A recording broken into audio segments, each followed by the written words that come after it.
በእናንተ ህይወት ላይ ሊሰራ መንፈስ ቅዱስ ሁሉ ጊዜ ዝግጁ ነው። እናንተ ግን ንስሐ ግቡ፣ ከልብ ፈልጉ። ሶስተኛ ያኔ እግዚአብሔር አምላክ በሐዋርያ ዘመን የሰራው መንፈስ ቅዱስ ዛሬም በእናንተ ህይወት ላይ ሊሰራ ዝግጁ ነው። መንፈስ ቅዱስ ይቀይራል። መንፈስ ቅዱስ ማን ነው? መንፈስ ቅዱስ የእግዚአብሔር መንፈስ ነው። እርሱ ራሱ አምላክ ነው። ሕያውና ራሱ አምላክ እግዚአብሔር ነው መንፈስ ቅዱስ። ሰዎች ብዙ ጊዜ ለመንፈስ ቅዱስ ያላቸው አመለካከት በቤተ ክርስቲያን ውስጥ በሚደረጉ ስራዎች ላይ ሰዎች መንፈስ ቅዱስ ተሞልተው በሚያሳዩት አክሽን በዛ መንፈስ ቅዱስን ብዙ ጊዜ ሰዎች ይለካሉ። ማለት አንድ ሰው ሲንቀጠቀጥ፣ ወንበር ሲሰባበር፣ የሆነ ነገር ሲሆን በሆነ አክሽን ዋው መንፈስ ቅዱስ መጥቷል እንደዚህ ሆኗል ብለው ሰዎች ያስባሉ። መንፈስ ቅዱስ ግን የሆነ ኃይል ሳይሆን መንፈስ ቅዱስ ራሱ እግዚአብሔር ነው። ይህንን ልንገነዘብ ይገባል ማለት ነው። የሆነ ኃይል አይደለም መንፈስ ቅዱስ፣ የሆነ ንፋስ አይደለም፣ የሆነ ሳይሆን ማንነት ያለው ራሱ እግዚአብሔር ነው መንፈስ ቅዱስ በእኛ ውስጥ የሚኖር ማለት ነው። ክብር ለኢየሱስ ይሁን እና መጽሐፍ ቅዱስ ውስጥ መንፈስ ቅዱስ የመንፈስ ቅዱስ ስራዎችን ይናገራል። መጽሐፍ ቅዱስ አንደኛ መንፈስ ቅዱስ ሰዎችን ወደ እውነት ሁሉ ይመራቸዋል ይላል። ስለዚህ መንፈስ ቅዱስ ምንድነው? መሪ ነው ማለት ነው።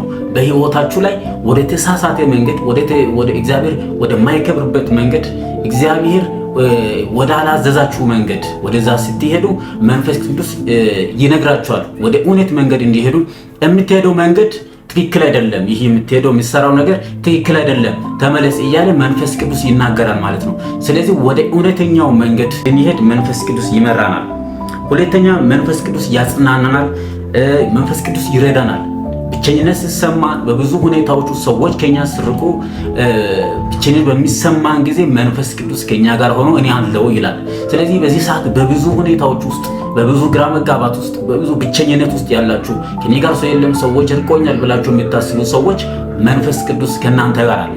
እንዳልኳችሁ መንፈስ ቅዱስ ራሱ እግዚአብሔር ስለሆነ ምንም ማዘን አይገባችሁም። እግዚአብሔር ከናንተ ጋር አለ ማለት ነው። ስለዚህ መንፈስ ቅዱስ ሰው ጋር የሚኖር እግዚአብሔር ነው። በሰዎች ውስጥ የሚኖር እግዚአብሔር ነው።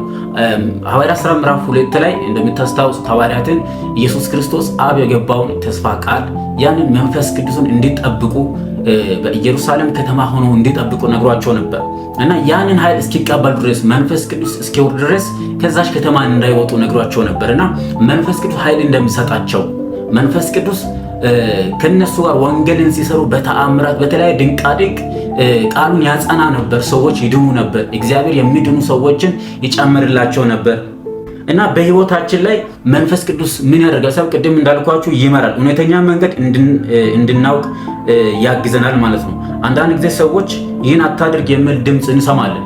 በውስጣችን ሆኖ መንፈስ ቅዱስ ይህን አታድርግ፣ ይህንን አድርግ፣ እንደዚህ ሁን ብሎ ውስጣችን ላይ ይመሰክርልናል ማለት ነው። ስለዚህ ወደ ተሳሳተ መንገድ እየሄድን ከሆነ ይህን አታድርግ ብሎ መንፈስ ቅዱስ ይናገረናል ማለት ነው። ሁለተኛ መንፈስ ቅዱስ ኃይል ይሰጠናል። ፍርሃት በውስጣችን እንዳይኖር፣ ኃጢአትን እንድንተው፣ እግዚአብሔርን እንድንከተል ያደርጋል መንፈስ ቅዱስ በውስጣችን ሆኖ እና መንፈስ ቅዱስ ብዙ ስራዎችን በውስጣችን ሆኖ ይሰራል። አገልግሎት ሊሆን ይችላል፣ በተለያየ ስፍራዎች ሊሆን ይችላል። ፍርሃትን ከውስጣችን መንፈስ ቅዱስ ያስወግዳል። ምክንያቱም እኛ የተቀበልነው መንፈስ መጽሐፍ እንደሚል የፍርሃት መንፈስ አይደለም፣ ራስን የመግዛት መንፈስ ነው፣ የፍቅር መንፈስ ነው እኛ የተቀበልነው። ስለዚህ ፍርሃት በውስጣችን እንዳይኖር ኃይልን ይሰጠናል። ኃጢአትን እንዳናደርግ፣ ኃጢአትን እንድንጠላ መንፈስ ቅዱስ ያደርገናል ማለት ነው። በዚህ ሰዓት በብዙ ድካም ውስጥ በብዙ ኃጢአት ውስጥ የምትገኙ ሰዎች መንፈስ ቅዱስን መራብ አለባችሁ። መንፈስ ቅዱስን ደግሞ እንዴት እንደምናገኝ በህይወታችን እንዴት እንደሚሞላ እሱን መጨረሻ ላይ እነግራችኋለሁ። አራተኛ መንፈስ ቅዱስ ህይወታችን ይቀይራል። በጌታ በኢየሱስ ክርስቶስ ከማመናችሁ በፊት ያለው ህይወትና ካመናችሁ በኋላ ያላችሁ ህይወት ምን አይነት ህይወት ነው? ያንን ህይወታችሁን መፈተሽ አለባችሁ። ምክንያቱም መጽሐፍ ሲናገር ማንም በክርስቶስ ቢሆን አዲስ ፍጥረት ነው ብሎ ይናገራል። ስለዚህ በክርስቶስ የሆነ ሰው አሮጌውን ማንነት ጥሎ በአዲስ ማንነት ነው የሚመላለሰው። ከዚህ በፊት ትዕግስት የሌለው ቁጣ ውስጥ የሞላ ቢሆን፣ ፍቅር የሌለው ቢሆን አዲስ ፍጥረት ሲሆን ያ ሰው ፍቅር የሞላ ይሆናል፣ ትዕግስተኛ ይሆናል። መንፈስ ቅዱስ ህይወቱን ይቀይረዋል ማለት ነው። ስለዚህ መንፈስ ቅዱስ በውስጣችን ሲኖር ፍቅር ይመጣል፣ ንጽህና ይመጣል፣ ሰላም ይመጣል። ምክንያቱም ገላትያ ምዕራፍ 5:19 ላይ ስለ መንፈስ ቅዱስ ፍሬዎች ይናገራል። ስለ መንፈስ ቅዱስ ፍሬዎች ከመንፈስ ቅዱስ ፍሬዎች አንዱ ሰላም ነው ወገኖቼ። መንፈስ ቅዱስ ከእናንተ ጋር አለ ማለት በቤታችሁ በህይወታችሁ ሰላም አለ። ችግር እያለ መከራ እያለ ግን ያ የእግዚአብሔር ሰላም ልባችሁን ይሞላል ማለት ነው። ስለዚህ እንዴት ነው መንፈስ ቅዱስን መቀበል የሚቻለው የሚል ጥያቄ ውስጣችሁ ላይ ሊኖሩ ይችላል። 3 ነጥቦችን እናገራለሁ። የመጀመሪያው ንስሐ መግባት አለባችሁ። የምትሄዱበት መንገድ የምትሰሩት ስራ ምን አይነት ነው? እግዚአብሔር ይከብራል? ዳዊት እግዚአብሔርን የሚፈሩት ይላል በመንገዱ የሚሄዱት ብፁዕ ናቸው፣ ንጹሕ ናቸው፣ የተባረኩ ናቸው ይላል። ስለዚህ አንደኛ እግዚአብሔርን መፍራት አለባችሁ። በእግዚአብሔር መንገድ የምትሄዱ መሆን አለባችሁ። ስለዚህ ንስሐ መግባት አለበት። የምትሄዱበት መንገድ ውስጣችሁ ላይ ያለው ሐሳብ ምንድን ነው? ንስሐ ወደ እግዚአብሔር መመለስ አለባችሁ። በልጁ በክርስቶስ የሚያምን የዘላለም ሕይወት እንዲኖረው እንጂ እንዳይጠፋ እግዚአብሔር አንድያ ልጁን እስኪሰጥ ድረስ እንዲሁ ወዷልና ይላል መጽሐፍ ሲናገር ዮሐንስ 3:16 ላይ። ስለዚህ በልጁ በክርስቶስ ኢየሱስ በማመን ንስሐ በመግባት ይህንን መንፈስ ቅዱስ መቀበል ይቻላል። የመጀመሪያ እርምጃ ነው። ሁለተኛ ምንድን ነው? መንፈስ ቅዱስን ለመቀበል ምን ማድረግ አለብን ብላችሁ ከጠየቃችሁ፣ ሁለተኛ እግዚአብሔርን ከልብ መጠየቅ ነው ያለባችሁ። መንፈስ ቅዱስን መራብ አለባችሁ፣ መጠማት አለባችሁ።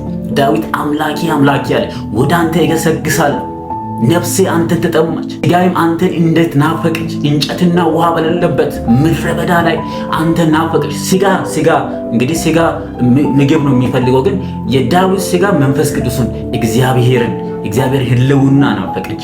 ስለዚህ እግዚአብሔርን ፈልጉ፣ ከልባችሁ ፈልጉ። እግዚአብሔርን የሚፈልግ ያገኛል። እግዚአብሔር ለሚፈልጉት ይገኛል። ምክንያቱም ማቴዎስ ወንጌል ምዕራፍ 7:7 ላይ ፈልጉ ታገኛላችሁ ይላል። ካልፈለጋችሁ ከየት ይመጣል? ስለዚህ አንደኛ ንስሐ መግባት፣ ሁለተኛ መፈለግ አለባችሁ። ይህንን መንፈስ ቅዱስን መጠማት አለባችሁ ማለት ነው። ሶስተኛ ደግሞ ጸሎታችሁን መቀጠል አለባችሁ። ጸሎት ማቆም ያለባችሁ። ጸሎት እንደምታውቁት ከእግዚአብሔር ጋር ህብረት የምናደርግበት መንገድ ነው። ስለዚህ ጸሎታችሁን ማቆም ያለባችሁ። በእግዚአብሔር ሁሉ ጊዜ መደፋት አለባችሁ። ወደ ጸጋው ዙፋን ዕብራውያን ምዕራፍ 4:16 ላይ ወደ ጸጋው ዙፋን በእምነት መቅረብ እንዳለብን የዕብራውያን ጸሐፊ ባይታወቅም ይነግረናል። እና ምን ለመቀበል ነው ወደ እግዚአብሔር የምንቀርበው ሲባል አንደኛ ምሕረትን ለማግኘት፣ ሁለተኛ ጸጋን እንድናገኝ። እግዚአብሔር በጌታ በኢየሱስ ስም ጸጋ ያብዛላችሁ። መንፈስ ቅዱስ ከሰው ህይወት ውጪ አይቆምም። ሰው ይቀበለው እንጂ እርሱ ዝግጁ ነው። በእናንተ ህይወት ላይ ሊሰራ መንፈስ ቅዱስ ሁል ጊዜ ዝግጁ ነው። እናንተ ግን ንስሐ ግቡ፣ ከልብ ፈልጉ። ሶስተኛ ጸሎታችሁን ቀጥሉ። ከእግዚአብሔር ጋር ያላችሁ ህብረት አጥብቃችሁ መቀጠል አለባችሁ። ያኔ እግዚአብሔር አምላክ በሐዋርያ ዘመን የሰራው መንፈስ ቅዱስ ዛሬም በእናንተ ህይወት ላይ ሊሰራ ዝግጁ ነው። መንፈስ ቅዱስ ይቀይራል። በጌታ በኢየሱስ ስም ይህ መንፈስ ቅዱስ ህይወታችሁ፣ ኑሯችሁ በኢየሱስ ስም ይቀይር። ይህ ኃይል በያላችሁበት በጌታ በኢየሱስ ክርስቶስ ስም ያገኛችሁ። ይህን ቪዲዮ ጠቃሚ ሆኖ ካገኛችሁት ለብዙዎች ሼር እንድታደርጉ በጌታ ፍቅር አሳስባችኋለሁ። ሰብስክራይብ ሳታደርጉ ቪዲዮን የሚታዩ ሰዎች ሰብስክራይብ አድርጉ፣ ሼር አድርጉ። ጌታ ዘመናችሁን ይባርክ። ሻሎም